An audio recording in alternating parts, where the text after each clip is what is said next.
마태복음 74번째 시간입니다. 예수님 고향에서 일어난 사건을 한번 돌아봅니다. 오늘 예수님 고향에서 일어난 사건을 통해서 이제 마태복음 13장이 다 끝납니다. 마태복음 13장에서 7가지 비유 모두 천국에 관해서 비유의 말씀을 하셨어요. 씨 뿌리는 자의 비유를 통해서 말씀이 떨어질 때 어떤 밭으로 어떤 마음으로 받아야 되느냐. 그래서 우리 마음이 옥토된 심령에 하나님 말씀으로 받으면 우리 심령에 천국이 이루어진다. 그리고 알곡과 가라지 비유. 농부가 씨를 뿌렸는데 알곡만 있는 게 아니라 가라지도 함께 자라고 있다는 거예요. 그러니까 하나님 백성들 사이에는 하나님 백성도 있지만 아닌 사람도 섞여 있다. 그래서 중요한 거는 내가 알곡 성도인지 가라지 성도인지를 확인해야 됩니다. 그리고 겨자씨 비유죠. 작으면서도 위대하게 큰 것으로 성장할 수 있는 가능성이 있는 것을 말합니다. 복음의 작은 씨앗, 그것이 영혼 구원의 역사를 이루어나가고 또 우리의 겨자씨만한 믿음이 이 산을 들어 저리로 옮기는 엄청난 능력을 발휘할 수 있다는 거죠. 또 누룩의 비유입니다. 누룩은 예수 그리스도의 복음 그 자체를 얘기해요. 가루 서말 속에 누룩을 넣었더니 부풀었다. 복음은 점점점 부풀어지는 거예요. 퍼져가는 겁니다. 그래서 예수의 생명이 일어나게 된 것입니다. 보화와 진주의 비유죠. 가장 귀한 진주 보화, 그것을 내 것으로 삼기 위해서 자기 모든 것을 팔아서 자기 것으로 삼았어요. 그러니까 예수님은 진주요 보화입니다. 그러니까 예수님을 소유하기 위해서는 소중한 것이라도 다 투자할 줄 알아야 돼요. 그리고 천국을 그물, 바다의 그물로 비유하셨어요. 그래서 47절 이하에 보면 천국은 마치 바다에 그물을 치고 각종 고기를 그물에 모으는 것 같다. 그래서 그물이 가득하면 물가로 끌어와서 구분을 하는 거예요. 좋은 것은 그릇에 담고 못된 것은 내어버린다. 그 세상 끝도 이러하겠다. 천사들이 와서 의인 중에서 악인을 갈라내고 그 갈라낸 악인을 풀물 속에 던져놓는다. 그러면 거기서 이를 갈면 슬피 갈미 있으리라. 그래서 51절에 이 모든 것을 너희는 깨달았느냐? 대답하되 그러하이다. 이 비유를 통해서 천국은 분명히 있다는 사실입니다. 천국에는 끝이 없는 보화가 있어요. 그래서 52절에 예수님 말씀을 다시 보세요. 예수께서 가라사대 그러므로 천국의 제자된 서기관마다 마치 새 것과 옛 것을 그 곳간에서 내어오는 주인과 같다. 천국의 제자된 서기관들을 그 곳간 창고에서 물건을 내어오는 것 같다는 겁니다. 그러니까 천국을 깨달은 사람, 천국의 제자된 서기관과 같다. 이런 사람만이 천국의 보화를 꺼내올 수 있는 겁니다. 여기 서기관은 모든 성도들을 가리킵니다. 천국의 일말을 깨달은 사람들이에요. 이 사람들은 하나님이 예비해 놓으신 신령한 복들, 기름진 축복들, 엄청난 하늘의 보화들을 현실 속에서 빼앗을 수 있는 겁니다. 천국 창고에는요, 우리들이 상상할 수 없는 많은 것들이 들어있어요. 거기에 지혜도 있고 건강도 있고 성공도 있고 재물도 있고 땅도 있고 기업도 있습니다. 없는 게 없어요. 번뇌어도 끝이 없고 한이 없는 것이 바로 창고예요. 그래서 하나님의 자녀들은 이 천국 창고에 있는 것을 기도로다가 다 꺼내와야 되는 거예요. 내가 열심히 구해서 찾아서 두들겨서 하나님이 나를 위해서 저 천국 창고에 준비해 놓은 것들을 우리가 꺼내와야 되는 거죠. 그걸 많이 꺼내온 사람도 있는가 하면 하나도 꺼내지 못한 사람이 있고 조금밖에 꺼내지 않은 사람도 있어요. 그렇다면 그 준비해 놓으신 것을 다 나를 위해서 준비해 냈다는데 내가 기도해서 부지런히 그걸 꺼내와야 되는 거예요. 그러니까 너 입을 넓게 열라 내가 채우리라. 하나님이 입을 열어서 구하라는 거, 그럼 채운다는 것은 하나님이 하신다는 거예요. 그 천국 창고에 있는 것들을 다 꺼내서 내게 주겠다는 거예요. 그러니까 여러분들이 더 입을 열어 구하시길 바랍니다. 더 찾으시기 바랍니다. 그래서 하나님이 정말로 나를 위해서 준비해 놓으셨다고 하는데 준비해 놓으셨나 안 놓으셨나를 여러분이 기도해서 한번 확인해 보시길 바랍니다. 이제 53절로 58절이 예수님께서 그 비유를 다 마치시고 고향으로 이제 가시는 모습이 나와요. 53절에 보면 예수께서 이 모든 비유를 마치심에 후에 거기서 떠나서, 그러니까 거기를 떠났다, 바닷가를 떠나서 7 비유를 선포하신 후 그 현장을 떠나 고향으로 가셨다는 겁니다. 예수님이 태어나신 곳은 베들레헴이지만 자라신 곳은 나사렛입니다. 그런데 왜 갑자기 예수님께서 고향을 찾으셨을까? 여러분들은 고향 갈 때 왜 갑니까? 그냥 갑니까? 뭔가 사람들을 만나고 싶고, 때로는 집안에 애경사가 있으면 또 고향 가는 경우도 있어요. 한편으로는 타향에 와서 고생 끝에 성공한 사람들이 고향을 찾아보고 싶어 합니다. 그래서 고향은 참 그리운 거예요. 바로 피곤한 인생의 안식처입니다. 여러분들 고향 다 있으시죠? 그 고향이 지금 가보신 지가 북이 아닌 사람은 그래도 다 아마 마음만 먹으면 가실 수 있는데, 지금에 가서 보는 고향은요, 우리가 자라던 때하고 완전히 달라졌습니다. 언젠가 학교 운동장 가보면 왜 이렇게 손바닥만 한지, 그때는 그냥 엄청 컸는데 왜 이렇게 손바닥만 하게 작은지, 참 그만큼 우리가 컸다는 거예요.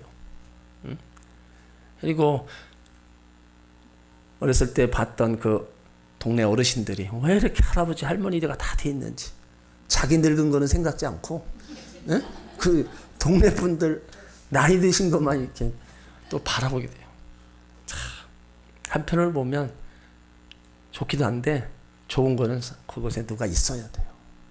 부모가 있든 형제가 있든 있어야 좋아요. 없으면은 안 가요. 가도 당기는 사람이 있어야 가는 거예요. 근데 지금 대부분이 다 고향 얘기해도 고향에 아마 형제들이 남아있는 분들이 별로 없을 겁니다. 그러니까 고향은 그냥 추억 속의 고향으로 그냥 남을 수밖에 없는 거예요. 예수님에게도요, 가족이 있었어요. 그 모친은 마리아, 그 형제들은 야고보, 요셉, 시몬, 유다와 그 누이들이 있었습니다. 예수님도 어렸을 때 놀던 친구들을 또 고향 선후배가 있었어요.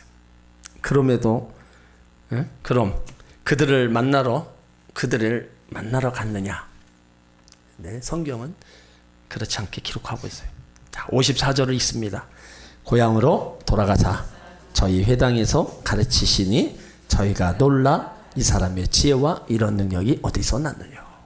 그러니까 예수님이 고향 간 거는 부모 형제를 만나러 가고 친구를 만나러 간 게 아니라는 거예요. 회당에서 하나님 말씀을 가르치시기 위해서입니다. 그러니까 예수님은 고향 사람들을 사랑하는 방법이 우리와 달라요. 생명을 사랑하시기 때문에 복음을 전하러 간 거예요. 마태복음 12장 16절에도 보면 예수님의 모친과 동생들이 예수님을 잘못 이해하고 찾아온 일이 있어요. 그래서 제자들은 예수님께 그 소식을 전합니다. 저 밖에 어머니와 형제가 와 있습니다. 그때 예수님 하신 말씀이 누가 내 모친이며 내 동생이냐, 그렇게 하셨어요. 그러시면서 누구든지 하늘에 계신 내 아버지 뜻대로 행하는 자가 내 형제요 자매요 모친이라 말씀하셨어요. 그러니까 예수님의 인간의 혈육을 무시한 게 아닙니다. 중요하게 여기셨어요. 그러나 더 중요한 것은 영의 사람이 되어 주님의 뜻을 이루고 천국 백성이 되는 데 있습니다. 예수님이 고향 사람들에게 복음을 전하라고 방문했을 때 예수님을 배척합니다. 배척당하고 반대받는 거 고통스러운 일이에요. 다른 동네에서 배척받았다면 별로 상처를 입지 않을 겁니다. 근데 자기를 이해하고 사랑해야 될 고향 사람들에게서, 친척에게서 배척을 받았어요. 자, 그러면 왜 예수님이 배척을 받으셨어요? 인간적인 선입견 때문입니다. 55절로 57절에 보면요, 이는 그 목수의 아들이 아니냐. 그 모친은 마리아, 그 형제는 야고보, 요한, 시몬, 유다라 하지 않느냐. 그 누이들이 다 우리와 함께 있지 아니하냐. 그런 적 이 사람이 이 모든 것을 어디서 났느냐. 그 고향 사람들은 예수님을 자신과 똑같은 사람이라고 생각했어요. 예수님께서 갓난아기부터 어린 시절을 거쳐 청년으로 향해서 나가는 모습을 그 동네 사람들은 다 봤습니다. 그 부친도 알고 모친도 잘 알고 있었어요. 예수님의 형제들도 그들과 함께 있었습니다. 그러니까 예수님이 어렸을 때 아버지와 함께 목수 일을 하는 것도 봤을 거예요. 그래서 예수가 자신과 똑같은 사람이라고 생각했었는데 고향을 떠나 가버나움으로 갔다 오더니 이제는 지혜와 능력을 덧입고 온 것입니다. 그들은 예수가 어디서 이런 지혜와 능력을 덧입었는지 궁금해했어요. 그래서 이 사람의 이 모든 것이 어디서 났느냐. 예수님의 가르침을 통해 예수님에게서 신적 지혜와 능력을 보게 된 거예요. 그런데도 예수님을 인간적으로 잘 안다고 생각했기 때문에 예수님을 받아들이지 않고 배척한 겁니다. 이 배척했다는 것은 그들이 넘어진 바 되었다는 거예요. 예수님은 그들에게 걸려 넘어지게 하는 돌이 되었다는 겁니다. 그들은 그것을 받아들이지 않으면 걸려 넘어진 거예요.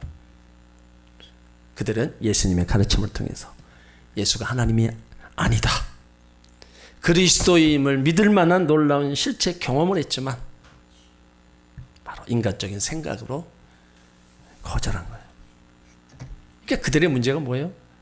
예수를 인간적으로 잘 안다는 인간적인 생각이었다는 거예요. 그러니까 그 인간적인 생각 때문에 예수님을 발견하지도 못하고 그 복음을 듣지도 않냐고 그냥 배척한 거예요. 지금 우리가 사는 세상도 똑같잖아요. 예수님을 그냥 인간으로 알고 있는 사람이 있어요. 하나님의 아들이고 우리가 구세해 주는 것은 아예 관심도 없고 그냥 4대 성인의 한 사람으로 알고 그냥 지내는 사람이 많이 있습니다. 그러니까 예수님이 하나님의 아들이고 구원자인 것을 믿지도 않고 받아들이지도 않는 거예요. 지금 그 당시에 예수님 고향 사람들이나 지금 예수를 모르는 사람, 예수를 받아들이지 않는 사람 똑같은 거예요. 그리고 또 고향에서 배척당하신 사건이 이 13장에서 얘기하시는 게 뭐예요? 하나님 나라 천국입니다. 그것을 알지 못하기 때문에 고향 사람들이 또 배척하는 겁니다. 고향에서 배척당하신 사건을 통해서 우리 가운데 주시고자 하는 그 메시지가 예수님은 천국을 가지고 왔다는 거예요. 그래서 그 천국을 여러 가지 비유를 통해서 다 하나하나 설명하신 겁니다. 천국이 이렇게 너희 가운데 왔으니까 너희가 받아들이고 또 그 천국의 삶을 누리고 나중에 의인으로서 천국에 가라. 그걸 말씀해 주셨어요.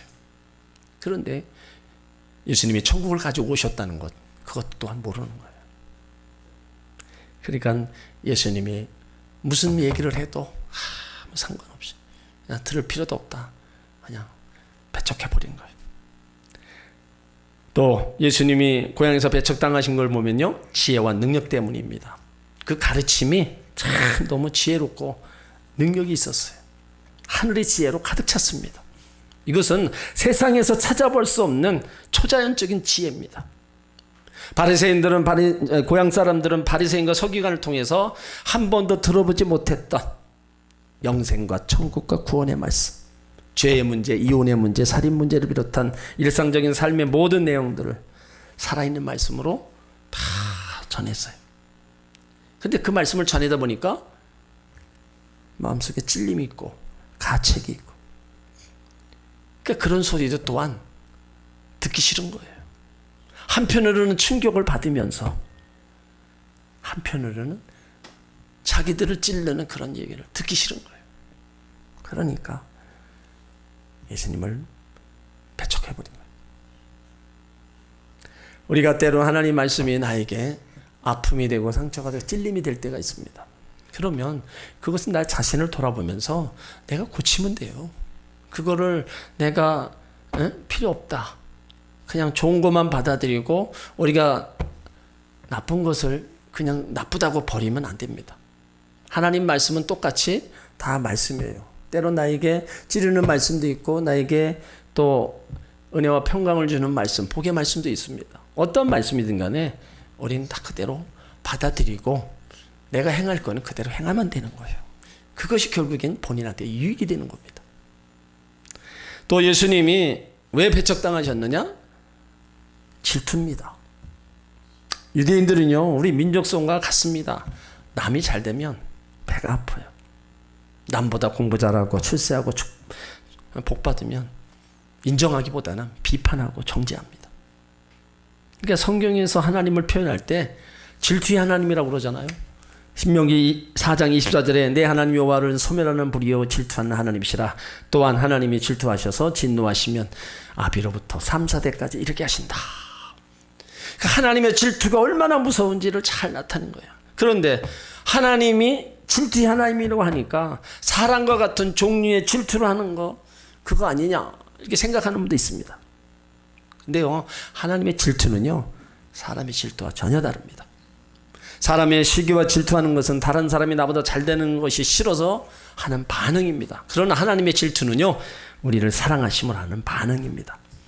우리를 사랑하시는 그 사랑이 너무 크시고 우리가 잘 되기를 바라는 마음이시기에 거기서 나오는 것이 바로 질투라는 거예요. 그러나 사람의 질투는 하나님과 다르기에 사람이 모이는 것은 우리는 잘못된 시기 질투 그것으로 인해서 보이지 않는 싸움이 일어나게 됩니다. 우리는 이런 부분들을 나도 모르게 안고 우리는 살아가고 있어요. 그렇다면 우리가 사람들과 어울리며 사는 우리의 삶 속에 시기와 질투라는 올무에 걸리지 않도록 우리는 살아야 한다는 겁니다. 그렇지 않으면 이 시기와 질투에 걸려 넘어져 힘들고 괴로운 삶을 사는 거예요. 이 시기와 질투에서 뛰어넘어서 승리하려면요, 다른 사람과 자신을 비교하지 말아야 됩니다. 왜 사람들 마음속에 시기 질투가 들어와요? 여러분, 비교라는 것을 가지고 있게 돼요. 비교의식. 이 비교의식은요, 하나님도 어떻게 할 수 없는 거예요. 하나님이 필요해서 뭘 주면 우리는 그것 가지고 감사하고 우리가 살면 돼요. 근데 비교는 뭡니까? 자꾸 다른 사람과 비교하는 거예요.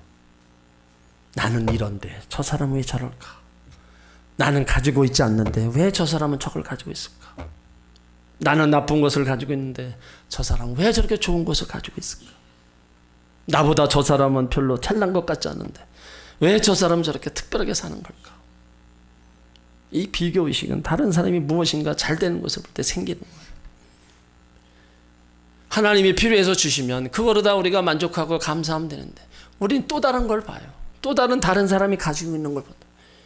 그래서 우리 또 때로는 그를 구할 때도 있습니다. 자꾸 다른 것 사람과 비교하면 저 사람이 가진 거 나에게 달라고 얘기하면요, 그건 하나님도 어찌할 수 없는 거예요. 그러므로 우리는 하나님이 나에게 주신 거 정말 그것이 있어요. 저 사람이 없는 게 나에게 있어요. 나에게 있는 거 저 사람에게 또 없습니다. 그러니까 우리가 어쨌든 내가 가지고 있는 것이 소중하지 남에게 있는 것이 소중한 게 아닙니다. 나에게 작은 거 하나라도 그것을 바라보면서 우리가 감사하며 살 때 우리는 시기 질투심이 절대 일어날 수 없는 겁니다. 괜히 그 사람이 미워지고 그 사람 보기 싫어져요. 그렇게 되면요, 다른 사람에게 말할 때도 좋지 않게 말하고 말을 삐뚤어서 말하게 됩니다. 그러니까 우리 항상 우리 마음의 중심을 하나님으로 향하고 있는 자답게 우리는 정말로 좀 넓게 우리 생각하고 좀 더 폭넓게 말을 하고 덕을 쌓는 그런 삶을 우리가 살도록 노력을 해야 된다는 거예요. 다른 사람이 잘 되는 것을 볼 때 우리가 잘했다 칭찬해주고 같이 기뻐하는 거. 그래서 성경은 즐거워하는 자와 함께 기뻐하라, 슬퍼하는 자를 볼 때 함께 슬퍼하라 그런 겁니다. 그러니까 이런 마음을 가지고 우리가 살면 내가 기쁠 때 옆에 있는 사람이 같이 기뻐하고 내가 슬플 때 또 옆에 있는 사람이 같이 슬퍼할 수 있는 거예요. 우리가 그런 믿음의 삶의 모습이 우리 모습 속에 나타나야 될 줄 믿습니다. 오늘 이 예수님이 고향 사람들 어찌 보면 예수님이 너무 잘 돼서 돌아왔어요. 하나님의 아들은 뭐 두 번째고 너무 전하는 그 말이 어디서 들어보지 못한 그런 지혜와 능력의 말씀을 지금 전하고 있는 거예요. 시기하고 질투하고 있는 거예요. 목수의 아들이었던 그가 왜 저렇게 변화돼서 이런 능력을 어디서 받아 갖고 왔나? 시기하고 질투하는 거예요. 우리는 절대로 그런 하나님의 사람이 되어서는 안 됩니다. 우리 각 사람에게 특별한 거 주셨습니다. 물질을 보는 재주도 주셨고 지식을 많이 갖도록 하셨어요. 봉사하고 충성하고 섬기기 위해서 또 음악으로 찬양으로 각자에게 주신 재능과 달란트가 다 있어요.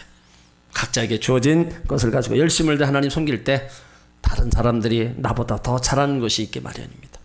그러면 인정해주고 칭찬해주고 같이 기뻐하면 우리 마음도 그렇게 될 줄 믿습니다. 이제 예수님이 일어나는 그 고향에서 배척당하신 그 사건을 어떻게 받아들이시느냐? 당시 이스라엘의 그 속담을 인용합니다. 그래서 57절에 말씀하고 있어요. 자, 57절을 있습니다. 예수께서 저희에게 말씀하시되 선지자가 자기 고향과 자기 집 외에는 존경을 받지 않습니다. 자, 예수께서 자기를 배척하는 그 사람들을 향해서 속담입니다. 이게 당시 이스라엘의 속담. 선지자가 자기 고향과 자기 집에서 존경받지 않는다. 그러니까 고향 사람들의 불신앙으로 인해서 고향에서 능력을 행하지 않으시는 거예요. 자, 58절 같이 있습니다. 저희 믿지 않음을 인하여 거기서 많은 능력을 행치 아니하시니라. 그렇게 배척하고 받아들이지 않는데 거기서 무슨 능력을 행하겠어요? 그러니까 결국에는 본인들이 손해나는 거예요. 예수님이 누군지도 알아보지도 못하고 그냥 시기하고 질투하면서 내어 쫓다시피 하는 그런 상황 속에서 예수님이 그들을 향해서 능력을 행하실 리가 없는 거죠. 그러니까 능력과 믿음의 행하심의 이 관계에서 우리가 한번 배워야 돼요. 상관성이 있음을 배웁니다. 마태복음에서 기적은요, 믿음의 중요성을 언급합니다. 만약 여기 나사렛 사람들이 예수님 지혜와 능력을 체험하고 그런 것들을 기초로 해서 예수님을 믿기만 했다면 예수님께서 그들 가운데 많은 이적을 행하실 수 있을 겁니다. 또한 다른 많은 일들을 행하시고 말씀하실 수 있었을 거예요. 그런데 그들의 불신앙은 예수님 능력을 차단해 버렸고 그들에게 예수님을 접촉할 수 있는 기회를 차단해 버린 거예요. 그러니까 결국에 그 불신앙, 하나님 나라를 소유할 수 있는 기회를 차단해 버리고 멸망의 길로 가게 된 거예요. 저희가 믿지 않으므로 거기서 많은 능력을 행치 아니했다. 그러면 반대로 믿으면 능력이 있고 믿지 않으면 능력이 없다는 겁니다. 아무리 가까운 사람이라 할지라도 예수님을 신뢰하고 믿지 않으면 능력이 나타나지 않는다는 거예요. 그래서 예수님이 하신 말씀이 내 믿음대로 될지어다. 그 사람의 믿음이 믿음대로 되어지는 거예요. 그래서 마태복음에도 보면요, 예수님이 꼭 어떤 기적을 행하실 때 그 사람의 믿음을 먼저 보시는 거예요. 낫고자 하는 믿음, 제사한 믿음. 그걸 보시고 내 믿음대로 될지어다. 그때 치료의 역사를 일으켜 주셨어요. 그러니까 예수님이 보시는 거는 믿음. 그래서 믿음이 없는 자가 아니라 믿음 있는 자가 되라. 겨자씨만한 믿음이 있어도 이 산을 들어 저리로 옮긴다. 그렇게 믿음을 강조하신 거예요. 결국에는 그 믿음이 우리가 세상을 이기는 것이 뭐예요? 또 믿음이라는 거예요. 그러니까 믿음이 얼마나 중요하느냐. 우리 신앙생활에 하나님을 믿는 믿음, 말씀을 믿는 믿음 얼마나 중요한가를 우리는 성경을 통해서 알아야 된다는 겁니다. 예수님이 강조하실 만큼 강조한 이유가 분명히 있다는 거예요. 예수님은 다른 곳에서 많은 기적을 일으키셨잖아요. 근데 나사렛 고향에 와서는 기적을 행하지 않으셨어요. 왜요? 믿지 않기 때문에. 믿음이 그렇게 중요한 거예요. 여기 나사렛 사람들을 통해서 큰 교훈을 배우게 되는데 예수님에 대한 인간적인 생각을 버려야 된다는 겁니다. 그리고 예수님의 지혜와 능력을 경험하고 체험하게 되었을 때 믿음으로 응답해야 된다는 겁니다. 지적으로만 아니라 의식적으로 순종해야 된다는 거예요. 그럴 때 주님의 동일한 지혜가 더 많은 빛을 비추어 동일한 능력이 더 힘있게 역사하는 것을 보게 될 겁니다. 우리들도요, 여기 나사렛 사람과 같이 인간적인 생각에 사로잡혀서 예수님의 놀라운 지혜와 능력을 경험하고도 거절한다면 예수님은 더 이상 우리에게 믿음의 역사를 이루지 않으실 겁니다. 그래서 여기 나사렛 사람들을 우리가 거울로 삼아야 돼요. 이들에게 얼마든지 하실 수 있는 그 힘을 갖고 계신 예수님. 그래서 고향 사람들에게 가서 복음 전하고 그들의 필요를 채워주고 그들의 병을 치료해 주려고 친히 거기를 찾아갔는데 그것을 몰라보고 예수님을 배척하면서 나갔을 때 너무 안타까운 모습이죠. 지금도 우리가 예수 믿고 구원받게 해주려고 가서 문 두드리고 복음 전하고 전도하는데 그걸 받아들이지 않는 그 사람들을 보면 마음이 어때요? 우리 마음이 그렇게 좋지가 않잖아요. 우리 마음하고 상대방 사람하고 마음이 같으면 얼마나 좋아요. 그런데 내가 전하고자 하는 그 복음에 대해 상대방은 반응이 없고 받아들이지 않으니까 마음이 아픈 거예요. 지금 예수님 마음도 그거예요. 너무 마음이 아프신 거예요. 저희의 믿지 않음을 인하여 거기서 많은 능력을 해치 아니하시더라. 이 말씀이 충격적인 말씀이 아닐 수 없습니다. 그러므로 우리는 예수님을 인간적으로 우리는 생각하면 절대로 안 됩니다. 인간 예수, 하나님의 아들, 친히 우리를 위해서 물과 피를 다 쏟고 십자가에 죽으셨다가 다시 부활하셔서 하나님 나라 보좌 우편에 계셔요. 그 예수님이 성령을 통해서 늘 우리 가운데 지금도 역사하고 있다는 겁니다. 그렇기 때문에 우리는 언제나 하나님 앞에 있는 우리의 믿음의 한시라도 뒤로 물러가거나 치우치거나 변함이 없어야 된다는 거예요. 철저하게 믿는 자 속에 역사하시는 그 하나님의 역사를 믿고 내 자신의 모든 것들을 의탁하면서 기도로다가 헤쳐나가야 된다는 거예요. 우리의 부르짖음에 그 믿음에 분명히 응답하시는 분은 바로 예수 그리스도. 그래서 우리가 예수 이름으로 기도하는 것에 놀라운 기적을 이루어 나가시는 겁니다. 오늘 마태복음 13장 비유의 말씀을 다 마치셨다 그랬어요. 그리고 마지막으로 고향에 가셨어요. 그 고향 가신 이유가 형제들을 만나러 간 게 아니라 회당에서 가르치시려고. 근데 그들이 예수님 말씀을 듣고 예수님을 배척했어. 믿지 않음으로 많은 능력을 행치 않았다. 안타까운 모습이지만 그래도 우리는 이런 모습 속에서 내가 전해야 될 복음이 고향 사람들에게 있든 주변에 있든 계속 전해야 됩니다. 안타까움을 가지고 전해줘야 되는 거예요. 혹시라도 여러분들이 고향에 가시면 예수님 얘기하기가 그렇게 쉽지 않습니다. 친구들 만나고 동네 분들 만나는데 가서 교회 다니십니까? 이런 말을 하기가 쉽지가 않아요. 그분이 차라리 교회를 다니면 참 좋은데 어쩌다 오랜만에 만나서 그 얘기하기가 쉽지가 않아요. 그래도 우리가 한 번쯤은 물어봐야죠. 교회 다니고 계시냐고. 한 번쯤은 물어보고 안 다니면 다니시라고. 우리가 그렇게 해야 우리가 또 하나님 자녀의 모습입니다. 다시 한번 우리는 믿지 않는 자가 아니라 믿는 자가 되어야 되고 우리의 믿음이 점점 이제 하나님의 역사를 이루는 믿음으로 쭉 계속 자라가야 돼요. 머물러 있으면 안 됩니다.